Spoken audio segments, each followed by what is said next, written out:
Allah akan menciptakan basyaron, menciptakan atau menjadikan adanya yang dapat komunikasi di muka bumi itu dari elemen manusia yang tidak beda dengan yang lain. Karena yang dihadapi manusia, maka khalifah wakil Allah juga manusia.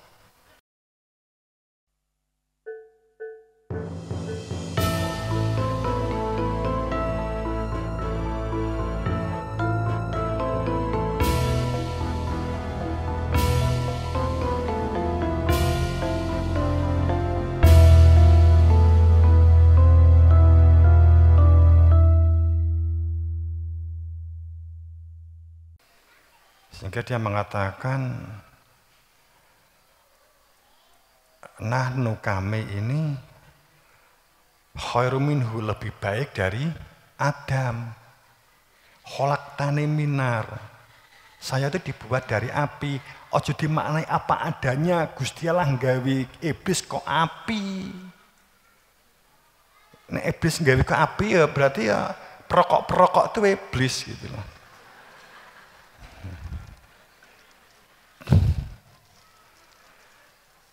Yang dimaksud itu karena arogan, sombong, tirani, merasa diri paling benar, paling baik, keturunan suci, keturunan agung. Terus dikubur, jadi nuraninya itu dikubur oleh gengsi, dikubur oleh iri, dengki, dendam. Kok enggak aku, kok dia, apa iya? Adam yang diambil, dia sempat melakukan kesalahan, kan gitu. Kemudian ditarik di surga, setelah tobatnya diterima, dia akhirnya nyuwun ilmu. Akhirnya ketemu Siti Hawa di Jabal Rohmah. Ojo difahami apa adanya, Jabal gunung watu. Jabal Rohmah itu dodo ini loh, mbok golek nganti jemplung ya ora petuk. Akhirnya jadi tukaran. Akhirnya ya ora nek hadise ya ora nek mung diangen-angen wae Jabal Rohmah, akhirnya di Mekah. Enek sing ngomong Jabal Rohmah itu gunung tertinggi ya berarti India. Enek sing muni di Indonesia mungkin Semeru kan gitu kan. Enek neh di Wilis mergo gunungnya dulu terpotong-potong kan gitu. Jabal Rohmah itu dodo ini loh, Jabal Rohmah.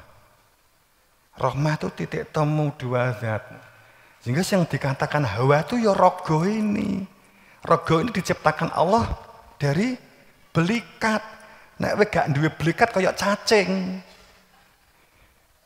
Kowe mlaku teko Banyuwangi, teko kene, teko Tulunggung, teko kene. Nek nganggo Adam tok, hanya nganggo Adam. Wing klesote gak iso. Kayak cacing. Jadi yang dimaksud belikat itu memang ragangane kulit ini itu ada tulangnya gitu loh. Tulang. Ora kok wong wedok diceklek nih. Belikat sing kiwa mbuh sing tengen terserah lah gitu loh. Dipotel nih gitu, ndak blas, nggak begitu. Hawa itu hawa nafsu, jasad, hakikat jasad itu yang ini hawa nafsu ini, hawa nafsu itu hakikatnya jasad ini. Adam itu penafian, ketiadaan, ruh milik Allah, aja diaku kan begitu.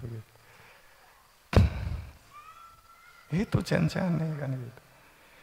Mula guyoni Nabi Adam, Gusti Allah blepotan ndut enggak popo, enggak ngono jane. Masa Gusti Allah blepotan gawe gawe makhluk kalah karo apa? Karo Elon Musk, apa? Gitu. Makanya kita mengambil satu kondisi saat ini.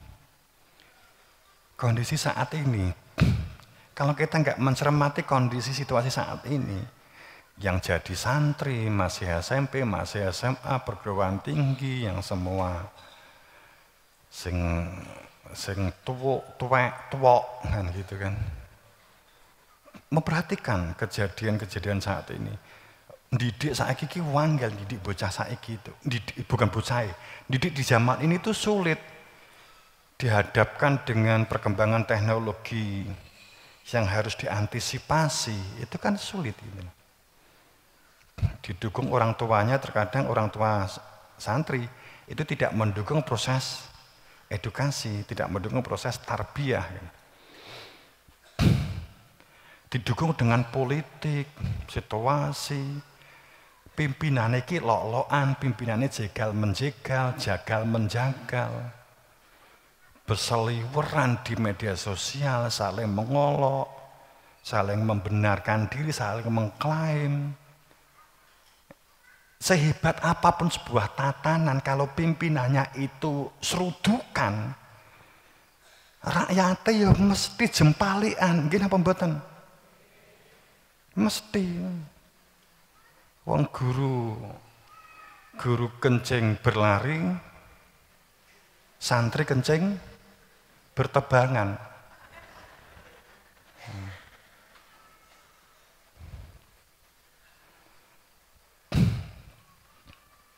Maka kita ingat orang-orang yang beriman untuk takwa kepada Allah, untuk memperhatikan keadaan jiwa ke depan. Kalau kita nggak mengantisipasi sejak awal, jiwanya itu goyah nantinya gitu. Nggak punya skill, nggak punya keterampilan, semakin goncang. Dan itu akan berpengaruh pada makodamat ligot, masa depanmu, baik masa depan saat di dunia pun masa depan pada saat nanti meninggal dunia. Maka watakullah, kembangkan potensinya. Dan untuk tidak menjadi orang-orang yang lupa. Orang-orang yang lupa itu orang-orang yang tidak memiliki hati nurani, atau hati nuraninya tidak berfungsi. Tidak menggunakan akal. Perkataan dan perbuatannya fasad, rusak.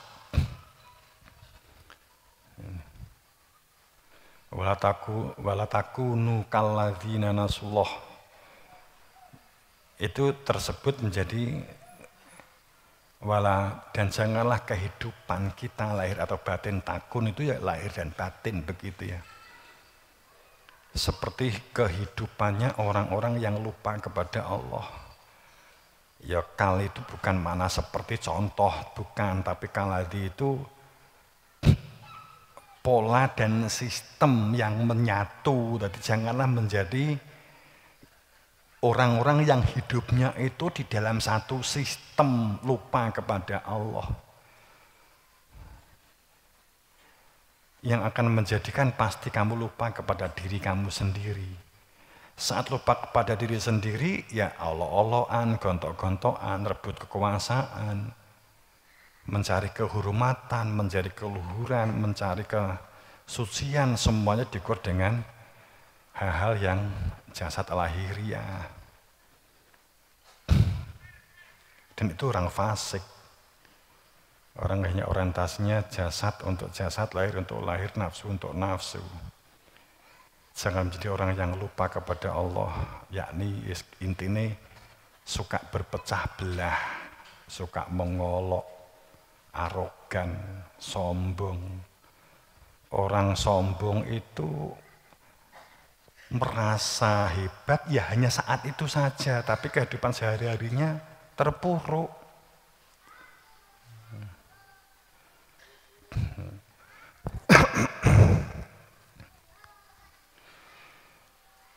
Dan pada saat orang lupa kepada Allah, itu karena tidak ada kehadiran Tuhan, karena dikatakan bahwa nasullah, lupa kepada Allah. Itu orang yang tidak ada kehadiran Tuhan di dalam hati, atau di dalam hati nurani itu tidak ada Tuhan. Tidak ada Tuhan. Kalau di dalam hati nurani nggak ada Tuhan, Yang berfungsi hati sanubari. Hati sanubari ini yang ada adalah dunia, materi, kesuksesan, kebahagiaan, semuanya diukur dari materi. Apa ini nggak boleh? Saya mengatakan enggak. Kamu malah harus punya skill, keterampilan, bermanajemen yang baik, beradministrasi yang baik, berkreatif yang unggul, berinovasi yang bisa dilakukan. Tapi nggak melekat kepada materi, nggak melekat kepada dunia. Ya tetap, gue nggak dompet, tetap gue nyekel teh kan gitu.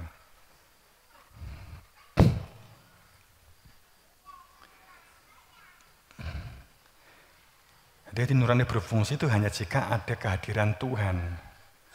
Sehingga dengan adanya kehadiran inilah dijadikan tujuan hidup. Sehingga tidak akan larut dengan kekuasaan dan kekuatan. Artinya saat menjadi pemimpin itu nggak akan berani tirani karena sadar bersama dengan Tuhan, nggak akan berani membuat perilaku-perilaku yang merusak. Perilaku-perilaku yang tirani itu perilaku yang karena jabatan, karena uang, karena kekuasaan sehingga menindas yang lain yang dapat ditindas. Komunikasi tidak diperlukan. Kabeh dipiting kan gitu. Kabeh dipiting wae kan gitu. Akhirnya terjadilah perilaku tirani. Saiki kok berlaku tirani, ucapan piting urung nglakoni wis dibuli kono kene gitu loh.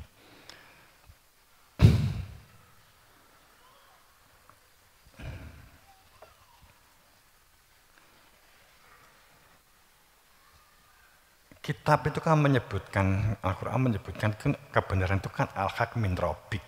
Tapi orang kan nggak mau mencari.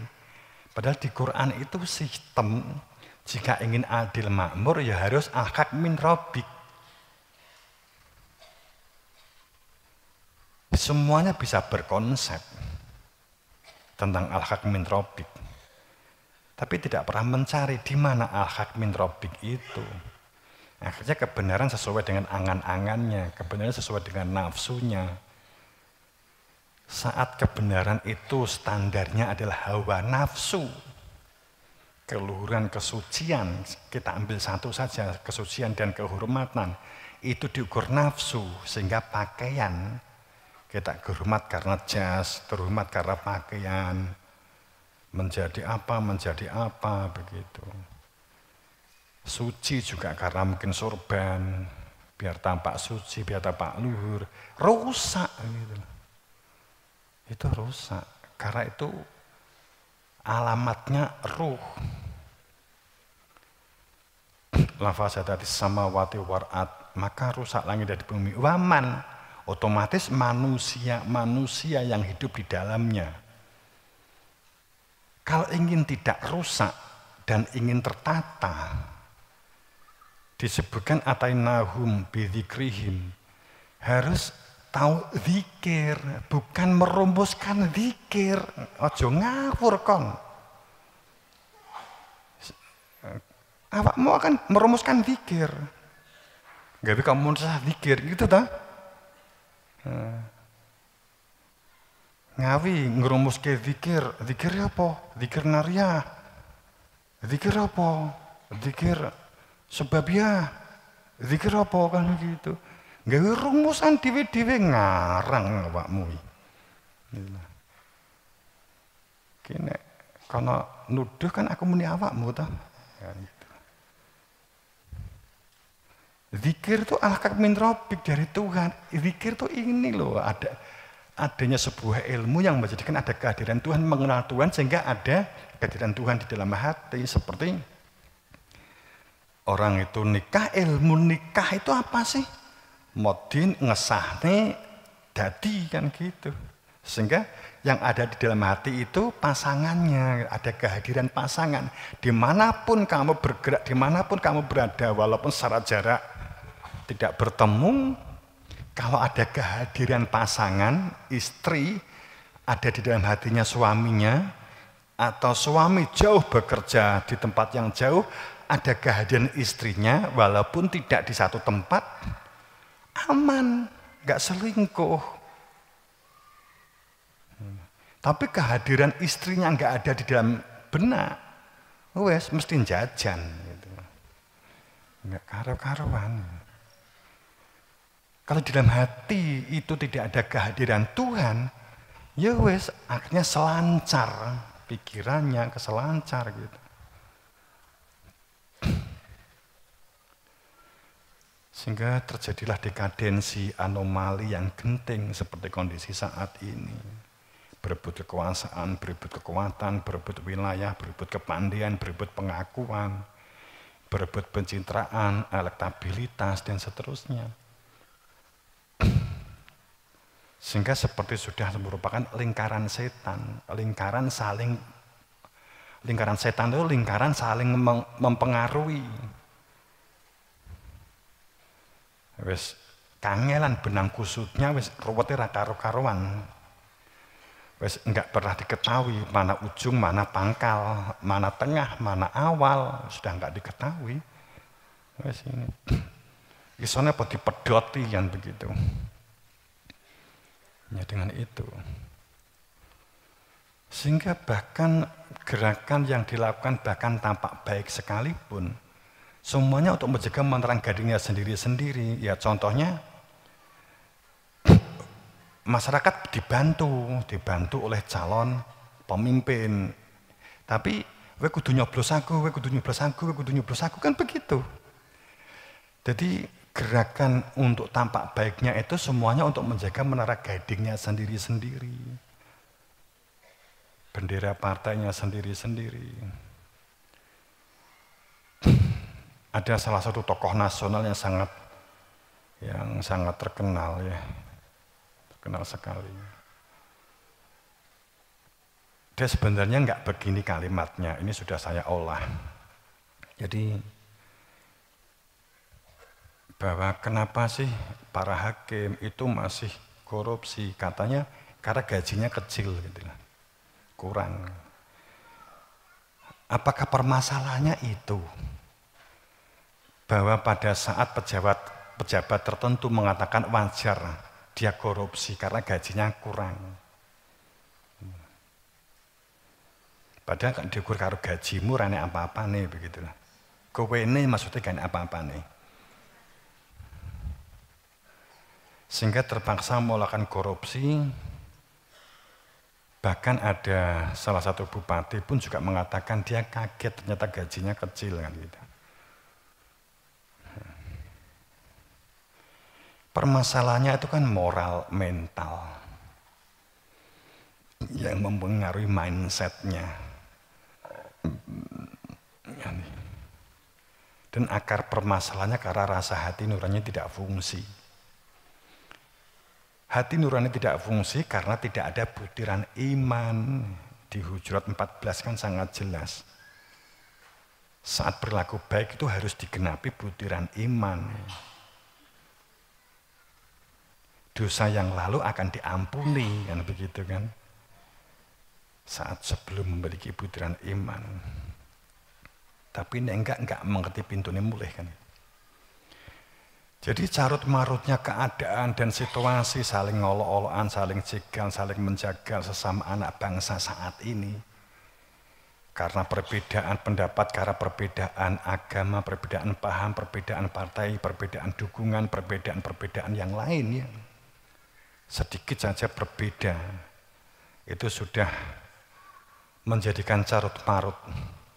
Perbedaan-perbedaan ini diperkuat, didukung dengan satu pola mekanisme rekrutmen kepemimpinan dengan sistem partai dalam demokrasi, mekanisme threshold. Ini bagi tertentu mungkin nggak dong apa sih dimaksud ya, ikuti dulu aja. Threshold itu jadi demokrasi dengan sistem batas ambang, ada batasannya begitu loh. Entah batas umur, entah batas wilayah, entah batas profesi, batas ambang. Sistem mekanisme threshold. Kalau kita ngomong ini ya seminaran dewi begitu ya. Tapi kurang lebih mekanisme threshold itu sistem demokrasi pokoknya hanya 2 periode. Nek kalau ndak memiliki duit ya gak iso, nggak memiliki dukungan gak iso kan gitu kan. Kalau dukung partainya itu jumlahnya sekian, yang nggak bisa dia mewakili untuk di DPR. Walaupun dia itu hebat, walaupun dia itu pinter, walaupun dia itu sehari-harinya sebagai pemimpin. Pemimpin yang baik itu mampu memimpin diri sendiri dalam mengelola permasalahan-permasalahan yang mendatangi.